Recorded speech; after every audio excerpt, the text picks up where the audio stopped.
Committee will come to order. And at the conclusion of opening statements yesterday, the chair called up H.R. 4771, and the bill was open for amendment at any point. The chair now recognizes Mr. Pitts to offer an amendment. Thank you, Mr. Chairman.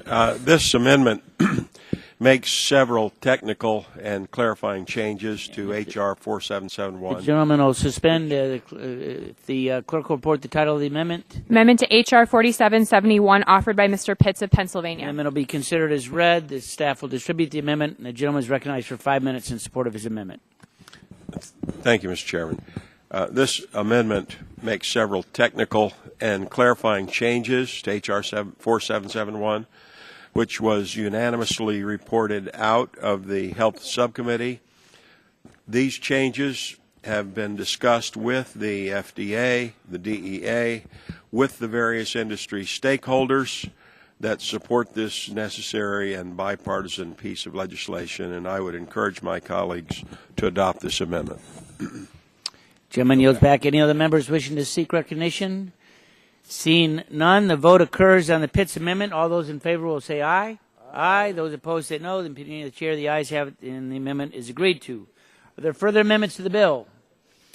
Seeing none, the question now occurs on favorably reporting H.R. 4771 as amended to the House. All those in favor will say aye. Aye. All those opposed say no. The opinion of the chair, the ayes have it, and the bill is favorably reported. Chair would now call up H.R. 669 as amended by the Subcommittee on Health and ask the clerk to report. H.R. 669 to amend the Public Health Service Act to improve the health of children and help better understand and enhance awareness about unexpected sudden death in early life. Without objection, the first reading of the bill is dispensed with. The bill will be open for amendment at any point. So ordered. Are there any bipartisan amendments to the bill? Are there any amendments to the bill? Seeing none, the question occurs on favorably reporting H.R. 669 as amended to the House. All those in favor will say aye. Aye. Those opposed say no.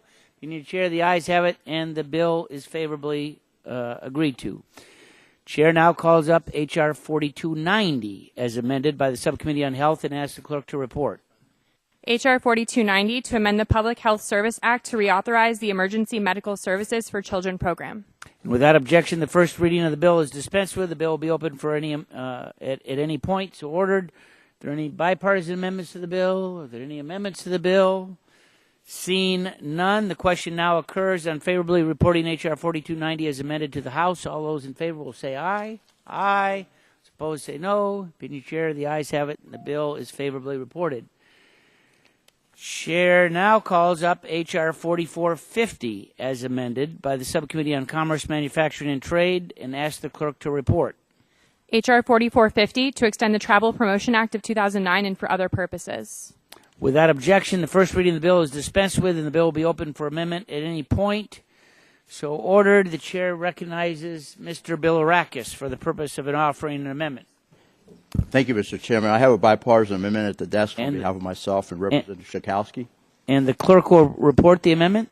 Amendment to H.R. 4450 offered by Mr. Bilirakis and Ms. Schakowsky. And without objection, the reading of the amendment is dispensed with. The gentleman is recognized for 5 minutes in support of his amendment. Thank you, Mr. Chairman. Brand USA has the authority to collect in-kind contributions from the private sector and use the fair market value of those contributions towards its federal match in order to meet its mission. The statute allows up to 80% of its match to be from in-kind contributions.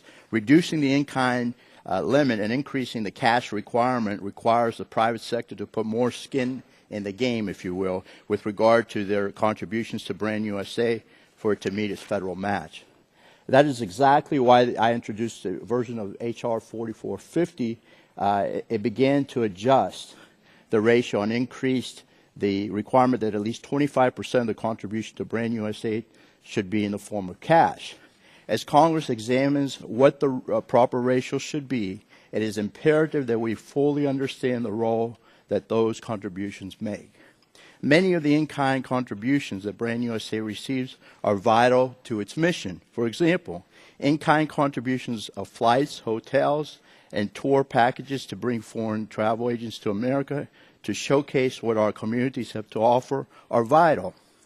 They may not be able to afford cash to participate in Brand USA's effort with regard to, with regard to the small and local stakeholders. We agreed during the subcommittee markup to continue to work with Ms. Schakowsky on this issue, and we have crafted this amendment. I'm sympathetic to the desire to require a greater cash investment, and this amendment allows for a maximum of 70% of Brand USA's contribution towards its match to be in-kind contributions, down from 75 in the underlying text. And again, this is a workable solution, and I urge support of this amendment. Thank you, Mr. Chairman. Gentleman yields back. Other members wishing to speak on the amendment? Seeing none, the vote occurs on the amendment offered by Mr. Bilirakis and Ms. Schakowsky. All those in favor will say aye. Aye. All those opposed say no. The opinion of the chair, the ayes have it. The ayes have it. The amendment is agreed to. Are there further amendments to the bill? Seeing none, the question is on H.R. 44 as amended. All those in favor to favorably report this will say aye. Aye. Those opposed say no. Opinion of the chair, the ayes have it. The bill is favorably reported. Chair now calls up H.R. 4250 as amended by the Subcommittee on Health and asks the clerk to report. H.R. 4250 to amend the Federal Food, Drug, and Cosmetic Act to provide an alternative process for review of safety and effectiveness of non-prescription sunscreen active ingredients and for other purposes. Without objection, the first reading of the bill is dispensed with. The bill will be open for any point, and the chair would recognize Mr. Whitfield to offer an amendment in the nature of a substitute. Oh, there it is. Well, thank you, Mr. Chairman. The clerk will report the title of the amendment. Amendment in the nature of a substitute to H.R. 4250, offered by Mr. Whitfield. And the amendment will be considered as read, and the staff will distribute the amendment, and the gentleman from Kentucky is recognized for 5 minutes in support of his amendment. Well, Mr. Chairman, thank you very much. A number of months ago, we had a hearing the Health Subcommittee did with the FDA about the delay in the approval process of certain sunscreen applications that are sunscreens which are being sold throughout the world but not in America. And with cancer being such a prevalent disease as a result of overexposure to sun, we thought it was essential that we try to resolve and speed up this approval process while at the same time still protecting the health of the American people. And because of the good hard work of the Republican staff and the Democratic staff and the FDA and the work with a group called the PASS Coalition and the Environmental Working Group, an agreement has finally been reached. And so this amendment in the nature of a substitute reflects that bipartisan agreement reached in consultation with the Food and Drug Administration. So this amendment establishes a regulatory framework with achievable timelines that will strengthen the existing sunscreen approval process. The framework set forth in the amendment will ensure that all sunscreen ingredients receive a transparent review within a predictable time frame. This will allow Americans access to the best sunscreen products on the market and also spur innovation in an area of significant public health importance. I want to thank the gentleman from Michigan, Mr. Dingell, for co-sponsoring this legislation. And without his assistance and the assistance of his staff and your staff, Mr. Chairman, this agreement never would have been reached. So I encourage all of the colleagues to support this amendment, and now yield back the balance of my time. Gentleman yields back his time. Other members wishing to speak on the amendment? Mr. Chairman, I have an amendment at the desk. Gentleman from Michigan has amendment to the amendment. The clerk will report the title. Amendment to the amendment in the nature of a substitute to H.R. 4250, offered by Mr. Dingell of Michigan. That reading be dispensed Yep. with. The amendment will be considered as read. The staff will distribute the amendment to the amendment, and the gentleman from Michigan is recognized for 5 minutes in support of his amendment. Chairman, I thank you for your courtesy. This is a simple amendment. It makes technical changes to the amendment in the nature of a substitute to fix drafting errors and to clarify certain provisions. Many of the changes were made at the request of stakeholders and other interested parties. I believe that here this committee can be proud of what it has accomplished with this legislation. We have seen to it that the members on both sides have worked together in a bipartisan fashion. You have been a superb leader, and as has been our friend Mr. Whitfield. I commend them all and other members who have participated in this, because the result from the standpoint of the consumer is much better. Consumers deserve access to the most effective sunscreens available. There is a significant problem with skin cancer in this country now. We are correcting that by allowing our consumers to get access to substances that are not available in this country, but which are and have long been found to be beneficial to Europeans without any associated danger. I urge adoption of the amendment. I yield back the balance of my time. Gentleman yields back. Chair would recognize the gentleman from California for 5 minutes. Thank you, Mr. Chairman. I support the amendment by Mr. Dingell. I want to thank Mr. Dingell, Mr. Whitfield, Chairman Upton, and their staff for their hard work on this legislation and for their willingness to work with our staff in a strong bipartisan manner.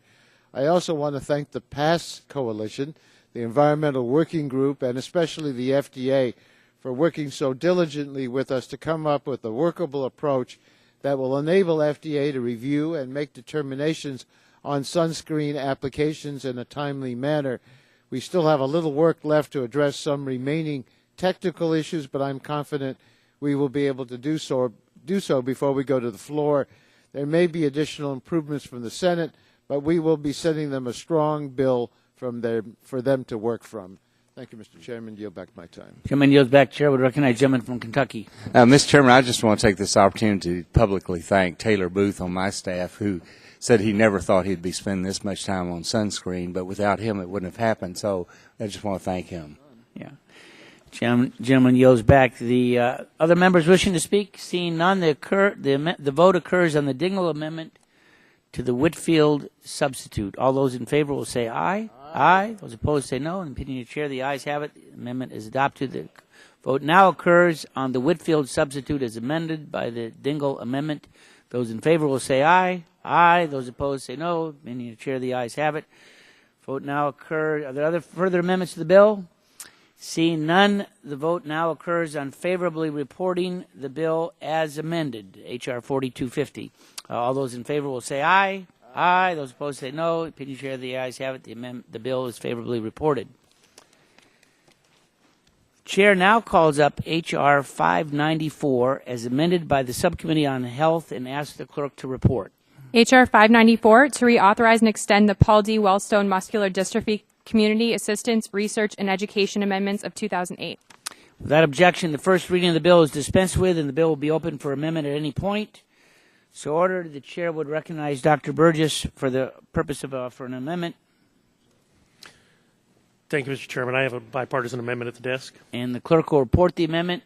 Amendment to the committee print for H.R. 594 offered by Dr. Burgess of Texas. The amendment will be considered as read. The staff will distribute the amendment, and the gentleman from Texas is given 5 minutes to discuss his amendment. Thank you, Mr. Chairman. This bill, the Muscular Dystrophy Community Assistant Research and Education Act, is a success story. This was enacted by this committee, and there have been 67 clinical trials of drugs and therapies for muscular dystrophy, and many can be traced to the basic research efforts stemming from this law. In Duchenne muscular dystrophy alone, children are living 10 years longer, and many are now entering adulthood. And again, it's a success story of this committee. This bipartisan amendment makes additional clarifying changes from the subcommittee print that further tightens and narrows the language of the bill, reflecting productive conversations with our Senate colleagues. This amendment enjoys the full support of the underlying bill, and I thank Mr. Engel for his partnership. And I also want to thank the staff on both sides of the dais, both sides of the aisle, both sides of the Capitol for their work in getting the bill to this point. I urge all members to support the amendment, support the underlying bill, and look forward to its speedy consideration on the floor of the House. And I'll yield back. Gentleman yields back. Other members wishing to speak on the amendment offered by Dr. Burgess and Mr. Engel? Seeing none, the vote occurs on the amendment All those in favor will say aye. Aye. Those opposed say no. Opinion chair, the ayes have it. The amendment is agreed to. Are there further amendments to the bill? Seeing none, the vote occurs on H.R. 594 as amended. Now, all those in favor will say aye. Aye. All those opposed say no. Opinion chair, the ayes have it. The bill is favorably reported.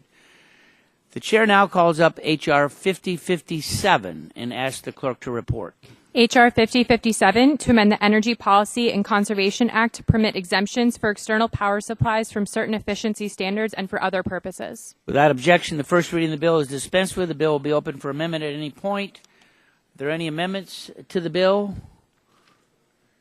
Seeing none, the question now occurs on favorably reporting H.R. 5057 to the House. All those in favor will say aye. Aye. All those... Oh, Sure. I'm sorry. Yes, gentleman is recognized for 5 minutes. Thank you, Mr. Chair. I want to thank my colleague, Representative Gardner, for working with me on H.R. 5057. External power supplies have become regular fixtures in homes and workplaces around the world as we have expanded our use of rechargeable batteries to power a wide array of electrical products every day. Because these products are so common, lowering their power consumption translates into substantial energy savings for both consumers and businesses. Provisions included in the Energy Independence and Security Act started us on a path to efficiency improvement in 2007. Earlier this year, the Department of Energy finalized a rule to build on the earlier effort. H.R. 5057 creates a short-term targeted exemption that will enable the transition to more energy-efficient products to proceed in an orderly and predictable way, both for manufacturers and for the current owners of equipment that utilize an EPS.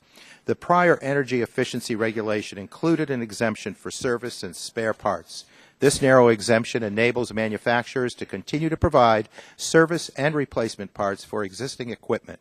It allows owners of equipment to keep it functioning for the full intended life of the product. Without the exemption, time and money would be invested bringing service and spare parts for existing equipment up to the new standards. That does not seem the best use of resources. This bill ensures the exemptions provided for in this legislation will not result in a significant delay in reaching the new energy efficiency targets for EPS equipment. The bill provides DOE with the authority to establish a reporting requirement to track the number of parts that are shipped and that do not meet the efficiency standard.